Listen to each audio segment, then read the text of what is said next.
Kumpaniji li operaw fil-qasam tas-servizzi finanzjarji ġew mistiedna fil-kampus tal-ħaġdid tal-MCAST biex jitħattu dwar l-opportunitajiet illi joffri dan is-settur għall-istudenti li bħalissa tisegwu kors fl-Istitut tal-Business Management u l-Commerce. F'dan l-istitut jattendu 1300 student.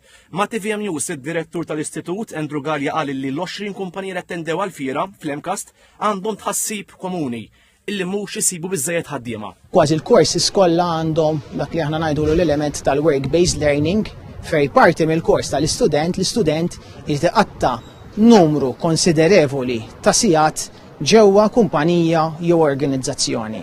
Fejn dan l-istudent ħajkollu ċans jesperjenza id-dinja vera tax-xogħol. Dan l-aċċ għal ħaddiema huwa rifless f'entità pubblika li topera fil-qasam tal-ħasil tal-flus. Catherine Zammit mill-FIU qalet li l-ħaddiema iridu jirdupjaw għal 300. Jekk inti tħares l-kwalifiki tal-impjegati, il-maġġoranza huma mid-dinja tal-business, management, finance, liġi, però anka fuq smoħra għandna bżonn, pereżempju IT and Information Technology and Security hija sfera fejn iktar ma nikbru aħna iktar ħajkonna bżonn. Il-pajjiż għandu wkoll bżonn kbir ta' accountants. L-istudenti tiegħi ngħidulhom li l-accountant meta n-nies ikunu ikollok il-pajjiż qegħdej minn boom fl-ekonomija, ovvjament in-nies imorru għall-accountant, għandek bżonn l-industrija tikber.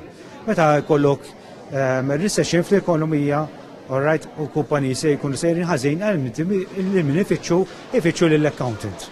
Imma li huwa it-tabib tal-kumpaniji. Fi żjara fit-tielet edizzjoni tal din il-fira fl-MCAST, il-President ta' Malta Miriam Spiteri De Bono qalet illi l-istudenti huma l-pedament tal-futur u min qed jiggwidhom għal dak li jixtiequ ikun qed jagħti kontribut kbir lis-soċjetà. Fit-tmiem iż-żjara l-President Spiteri De Bono ġiet ippreżentata donazzjoni ta' 7,800 euro li nġabru mill-eżebituri u se jmorru fil-karus tal-Fondazzjoni Malta Community Chest Fund.